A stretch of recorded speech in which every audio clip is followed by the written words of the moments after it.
So this is the Colourwrap cloth. It's a washcloth or for the bathroom or the kitchen, or it can be used as a mat or trivet to put a hot pot on. It's made in Tunisian crochet in Tunisian simple stitch, which has a lovely woven textured look. And in order to really feature the woven look of this cloth, I have worked it in 2 colours, and I've changed colours at the beginning of the return pass rather than on the forward pass of each row, and that makes the colours overlap, and I think the effect is really nice. It also makes it very easy for beginners to learn the stitch because it's very easy to see where to put your hook for each stitch, especially when we're working on the end of the row where you need to work the stitch slightly differently to keep an even tension. I hope you'll enjoy making and using the cloth. Let's see how it's done. I've used Yarnsmith's Cotton Aran for my Colourwrap cloth. I have used about 16 meters, maybe 18 yards of the green, and I've used 20 meters, maybe 22 yards of the lilac here. The lilac isn't as visible on the front, but there is more of it working a border under the green border that you can see at the front. That's why I've used more. Normally for this yarn on regular crochet, I would use a 4.5mm hook. That's a USG plus or number 7 hook. However, for Tunisian crochet, you need to use a larger hook to get the right tension and definition. And so I've used a 6mm hook, also known as a J hook in the US. You'll want one that has a reasonably long shaft. It can be a Tunisian hook specifically, either a fixed hook or one with a cord added on the end. Or you could simply use a straight regular crochet hook. That would be big enough for this project. You need one that has a long straight shaft. It's helpful if there is something on the end to stop the stitches coming off, but typically they won't fall off the end of a regular hook, or you can put an elastic band or something on the end of that if you find they do. It's fine to use one that has a holding section here, which is a little bit wider, as long as it's narrower the other side. But what you don't want to use is a hook with a wide handle that only has a short neck in its stated size. So this one here wouldn't be any good because my stitches won't be able to sit over this part of the hook. So from your 2 yarns, you need to choose one yarn that's going to start and finish the centre of your cloth, and another one that is going to be used throughout the cloth, but also as the edging. And for this one, I'm going to pick the lilac as my yarn that will start and finish the centre of the cloth, and the aqua colour is going to be the one that is used as the edging. And I'm going to work a foundation chain just as I would with normal crochet. I'm going to work 20 chains in total.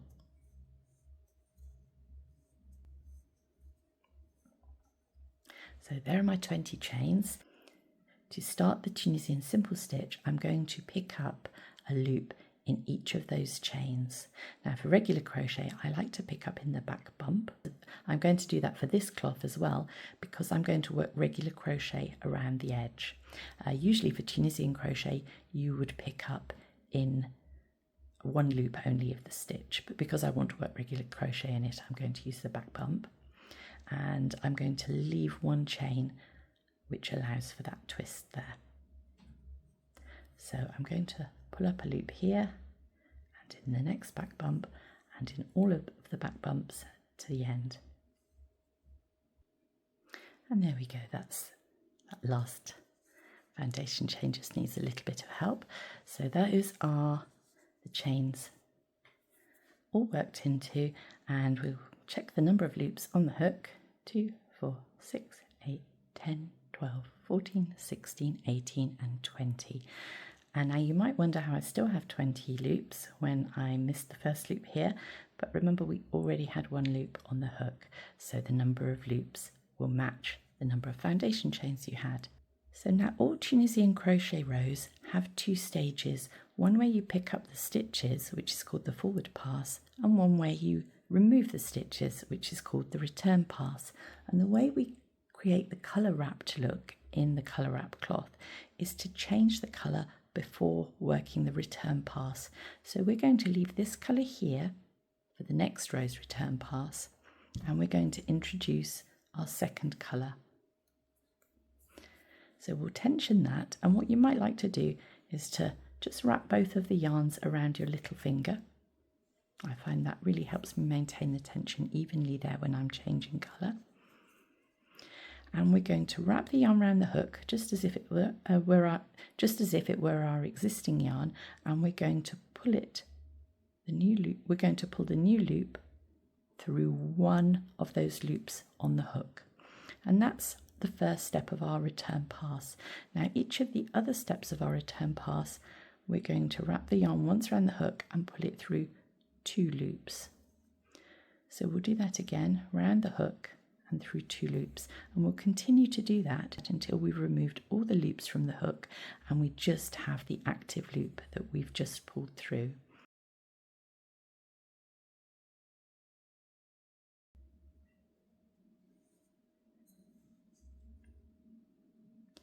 And so that's the last stitch removed from our hook, and we've just got the active loop that we've just made the first stitch with. Now we can look and see that this loop here belongs to this loop in the previous row. So we're going to pick up our next stitch or our next loop through the next stitch along. So we'll slide it under the vertical strand of yarn and pull up the loop there, and again under the vertical strand of yarn and pull up a loop, and now you can see how that wrapped woven look stitch is developing. I actually think that changing the colour on the return pass makes it really easy for beginners to learn Tunisian crochet, because the vertical stitch is always in one colour and the remainder of that stitch is in a different colour, so you can always see where you want to pick up the stitch,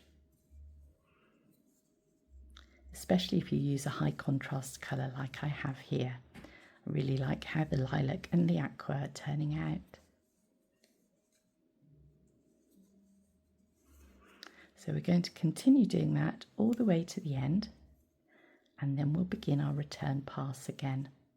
When we get to the final stitch, make sure you have 2 loops in front of your hook here, both vertical loops, and they're usually quite easy to see in the Colourwrap cloth because we didn't use this yarn for the return pass, so it's not tightened yet.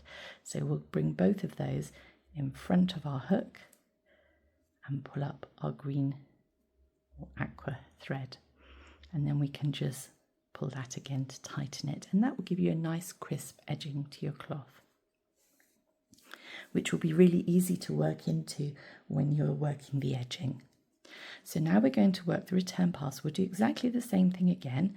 We're going to drop our current colour and pick up the next colour, and I'm going to do that around the back because I think that makes it a little bit easier when working with the yarn in front of me, and so I'm going to try and remember to do that consistently throughout. It doesn't matter whether you bring it to the front every time or to the back, as long as you're consistent you'll get that nice look. So we're going to start by pulling the yarn through 1 loop, and then for the rest of the row we'll pull through 2 loops.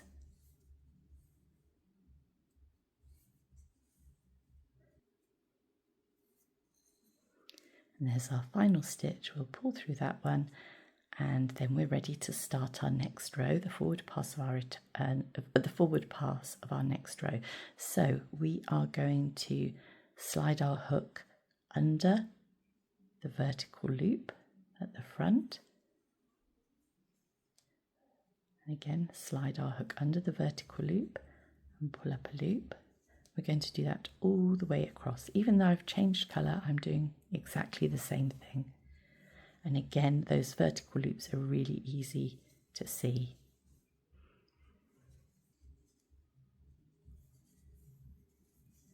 As we work along the row, you can see how the stitches tighten up.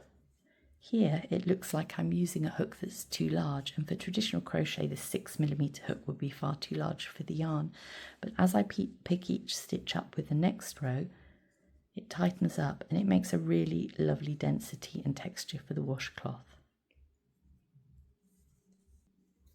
Now remember, when we get to the end of the row we are going to slide through, try not to pick up the other colour yarn that we carried across, but have the two vertical strands of the other colour in front of your hook.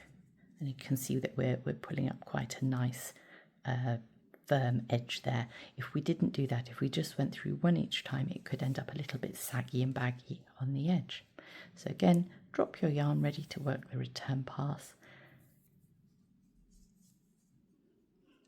through 1, through 2, all the way back, and then we're going to repeat this until we have created a square cloth or whatever shape and size of cloth you want.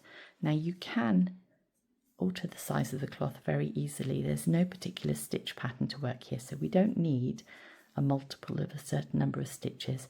So just add stitches to make the cloth the size you want, or remove stitches if you wanted to make, for example, a coaster.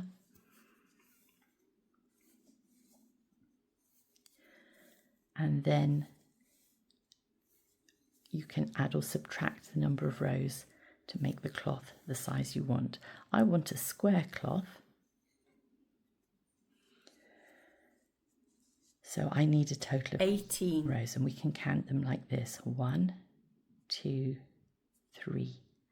And when I have 18 of those verticals, and you can see the last row is a little bit soft and floppy, it hasn't been tightened up yet, so we'll work a row to tighten it, and then we'll work the edging. So you can see we now have 2, 4, 6, 8, 10, 12, 14, 16, 18 rows here of the vertical loops. And we are back with the colour we started with, and this is not the colour that we want to show most on the edging, so we're going to work the first round of our edging with this, and we're going to work the second round of our edging with the other colour. We mustn't fasten either of those off, because we'll start with each one where they are and work around. So the first thing we're going to do is work a chain here. And then we're going to work into each of these stitches here. We're now switching from Tunisian crochet to regular crochet, and what we're going to do is pick up through the loop in the same way until we have a loop, but we're not going to leave it on the hook. We're going to work it off like this. So this works a stitch that would in the UK be called a double crochet, and in the US would be called a single crochet, but we're working it through the loop in the same way we would start a Tunisian crochet simple stitch. Let's see that again. And you can see this firms up our last row so that we won't have these big holes in there. So that's what we're doing for each of these stitches now. So we'll continue working a stitch in the same way into each of these loops. Don't forget the one on the end, that's just pulled a little bit tight. So we need to work into that one, and then we'll work the corner.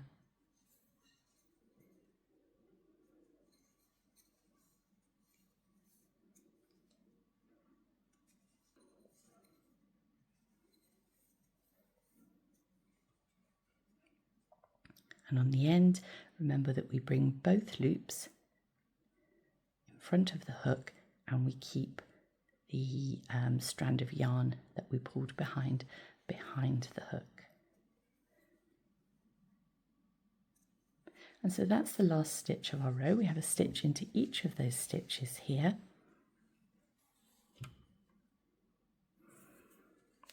We're now going to work one chain for the corner, and then we'll work a stitch into each of the row end stitches along this side, and you can see by the contrasting colours where each one starts and finishes, so it should be easy to do.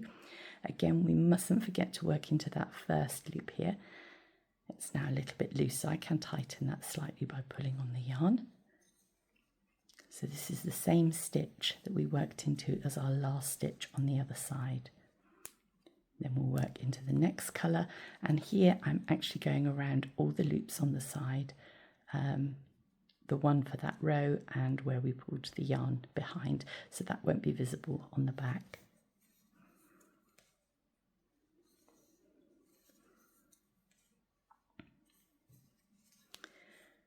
And don't forget that we started with this colour, so although this stitch isn't as clear as the others, we still need to work around that first stitch there. We'll then work another chain for our corner, and then we'll work into each of those foundation chains along the bottom. And you can see there, that's why I like to work into the back bump when I start the round, so that I've got these stitches very clear to work into. We can also cover up our yarn end at this point by holding it along the top here as we work into each of the stitches. So again, don't forget to work into that first one. And these are a little tougher to work into. So there you can see I've worked right to this end, and we could just work another one chain corner here if we wanted a square cloth with no hanging loop, but we could also make a hanging loop. We could make that on any of the corners, in fact. Let's try making a hanging loop with 7 stitches. 1, 2, 3, 4, 5, 6, 7. So that's 7 chains, and then I'm going to work back into the side of this row here. We want to work once into the row end stitch. Now we did add an extra chain there, and that's just because we wanted to turn and work into the back bump. It's too tight to work into, and we also have this stitch here acting as the row end stitch, so we don't need to work into that one.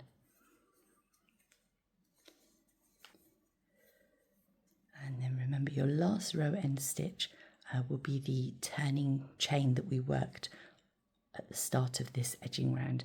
So you're going to work 1 stitch into there,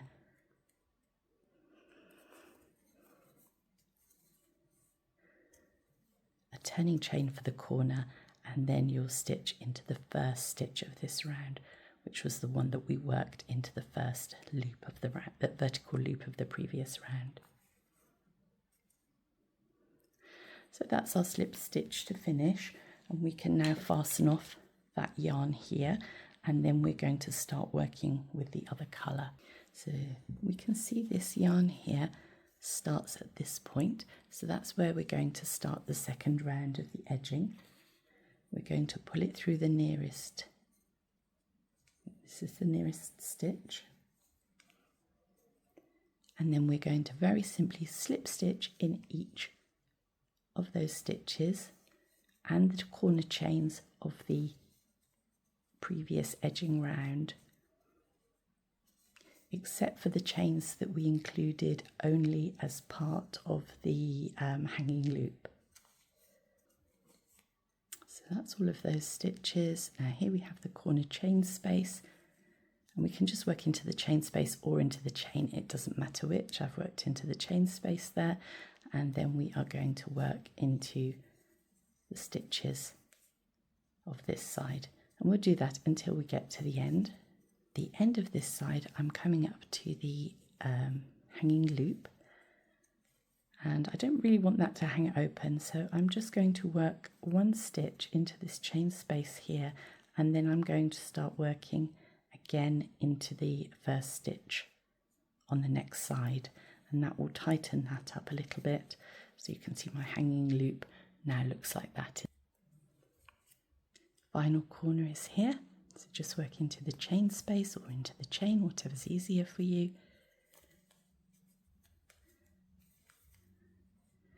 And then I'm going to leave this last stitch where I pulled it through, because that's where I'm going to finish it off to try and make a fairly invisible join. Need a longer end here.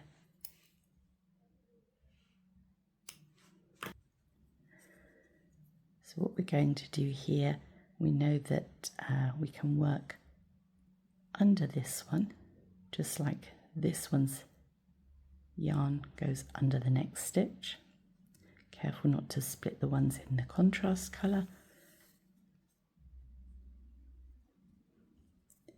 And then work back into the stitch we've just come out of.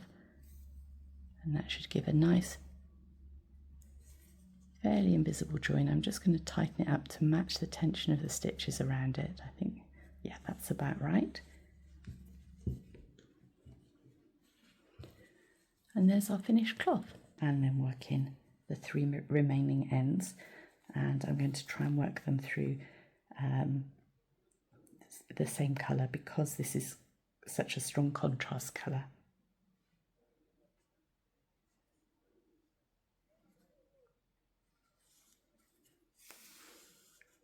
And because I'm using a cotton yarn, I like to go in two directions with that. And also typically I might split the yarns that I'm working with, working through a little bit.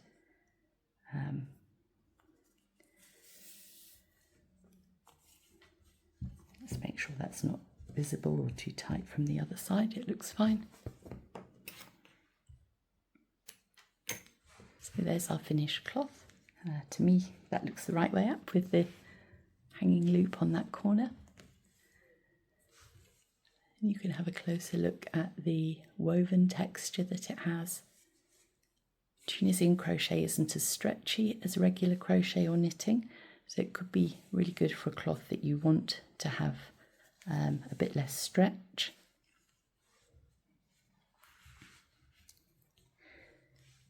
And it's also a great introduction to Tunisian crochet